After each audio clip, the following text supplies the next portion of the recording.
আমলটি করলে যে জাদু টোনা করেছে তার উপর রিটার্ন যাবে। আবারও বলছি, আমলটি করলে যে জাদু টোনা করেছে তার উপর রিটার্ন যাবে। আমলটি হলো, এই দৃশ্য অদৃশ্য বিশ্বজগতের একমাত্র স্রষ্টা আল্লাহ সুবহানাহু ওয়া তাআলা মহাগ্রন্থ আল কোরআনের সূরা আহজাবের 33 নং আয়াতে বলেন, ওয়ারাদাল্লাহু আল্লাযীনা কাফারু বিগাইযিহিম লাম ইয়ানালু খায়রা ওয়া কাফাল্লাহুল মুমিনিনাল কিতালা ওয়া কানাল্লাহু কাওয়িয়ান আজিজা। অর্থ হলো, আর আল্লাহ কাফিরদেরকে তাদের রাগের অবস্থাতেই ফিরিয়ে দিলেন, তারা কোনো কল্যাণ লাভ করতে পারেনি। যুদ্ধে মুমিনদের জন্য আল্লাহই যথেষ্ট।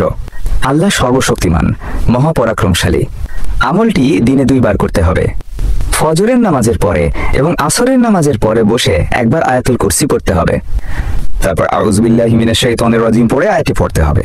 পড়ার পরে বুকে এবং হাতে ফুঁ দিয়ে পুরো শরীরে মেসেজ করতে হবে। এভাবে আউযু বিল্লাহ পরে 11 বার আয়াতটি পড়তে হবে। 11 বারই বুকে এবং হাতে ফুঁ দিয়ে শরীরে মেসেজ করতে হবে। পানি ভর্তি একটা গ্লাস নিতে হবে। 11 বার পড়া শেষ হলে 11 বারই গ্লাসের পানিতে ফুঁ দিতে হবে। আমলটি শেষ হলে সে পানি খেতে হবে। টানা 14 দিন আমলটি করতে হবে। তাহলে যে জাদু টোনা করেছে তার উপর রিটার্ন যাবে।